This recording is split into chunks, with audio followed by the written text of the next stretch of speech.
தேவல் வித்யாலயத்தினுடைய அதிபர் என்ற வகையில் இந்த பாடசாலை வந்து பிரதானமாக தேவல் மற்றும் ஆமஸ்டன் ஆகிய இரு பிரதேசங்களை ஏந்து பிரதேசமாக கொண்ட ஒரு பாடசாலை. அப்போ இந்த பாடசாலைக்கு பெரும்பாலும் தொலைவிலிருந்து வரக்கூடியவங்களும் இருக்கிறாங்க, மாணவர்களும் சரி, அதே போல் ஆசிரியர்களும் சரி. அப்போ இங்கே வந்துட்டு போகிற இந்த சூழல் வந்து பெரும்பாலும் போக்குவரத்துக்கு மிகவும் இடர்பாடான அல்லது ரொம்பவும் இக்கட்டான நிலைமைகளில் தான் வந்து போகக்கூடிய ஒரு சந்தர்ப்பமாக அமையுது. சில நேரங்களில் நாங்கள் ஏதாச்சும் ஒரு பாடசாலைக்கு ஏதாச்சும் ஒரு பொருள் கொண்டு வரதுக்கோ அல்லது நாங்கள் இங்கேருந்து நாங்கள் ஏதாச்சும் ஒரு வேலைக்காக நாங்கள் போகணுமா இருந்தால் கூட நாங்கள் வாகனங்களை எடுத்துக்கொண்டு போகக்கூடிய சந்தர்ப்பமாக தான் அமையும். அவர் வாகனங்களை எடுத்துக்கொண்டு போகிறது கூட அவ்வளோ இலகுவான ஒரு காரியமாக இல்லை.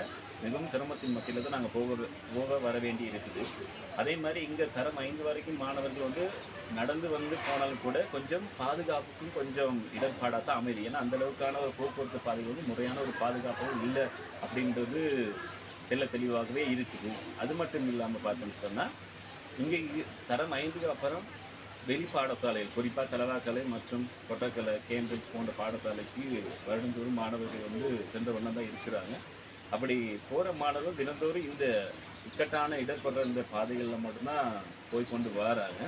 அப்போ அவங்களுடைய பாதுகாப்பும் சரி அல்லது அவங்களுடைய அந்த நேரத்தை சரியான முறையில் போய் வர்றதுக்கான ஒரு சூழ்நிலையை உருவாக்கி தரணுமாக இருந்தால் கட்டாயம் இந்த பாதையை நாங்கள் அமைச்சு தரணும். அது மட்டும் இல்லாமல் நாங்கள் இந்த பாடசாலைக்கு வரணுமாதிரி பிரதானமாக இருக்கிறது இந்த பாலம் தான். இப்போ இந்த பாலம் கூட ஆங்காங்கே பழுதுக்குள்ளாகிட்டால் இருக்குது. அப்போ அது இரும்பால் உருவாக்கப்பட்டு இருந்தாலும் கூட அந்த பாலத்தினுடைய பாதுகாப்பை வந்து நம்ம எந்த அளவுக்கு உறுதியாக சொல்லலாம் அப்படின்றது வந்து தீர்க்கமாக சொல்ல முடியாத ஒரு நிலைமையில் இருக்குது.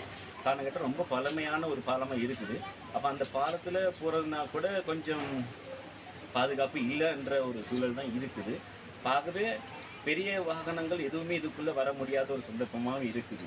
அப்போ சிறிய வாகனங்கள் மூலமாக போனால் கூட வாகனங்களுக்கான நிறைய பழுதுகளும் அதனூடாகவும் ஏற்படுறதுனால போக்குவரத்துக்கு மிகவும் சிரமமான ஒரு சூழ்நிலை இருக்குது. இந்த பாடசாலையில் படிச்சுட்டாலும் கூட வெளியில் போய் ஏனைய தரங்களை, குறிப்பாக ஓலெவல் மற்றும் மேல்வல் தரங்களை கற்கக்கூடிய மாணவர்களும் சரி நல்ல நிலைமையில் இருக்கிறாங்க. ஆசிரியர்களாக இருக்கிறாங்க, மற்றது வழக்கறிஞர்களாகவும் இருக்கிறாங்க. அப்படியாப்பட்ட நேரங்களில் இங்கே இன்னும் தொடர்ந்து நல்ல ஒரு அபிவிருத்தியான ஒரு வேலை திட்டங்களை முன்னெடுத்து போகணுமா இருந்தால் கட்டாயம் எங்களுக்கு இந்த பாதையை நீங்கள் சரியான முறையில் அமைச்சு தருவீங்க. அது மிகப்பெரிய ஒரு உதவியாக இருக்கும் என்பதை பாடசாலை அதிபர் என்ற வகையில் உங்களுக்கான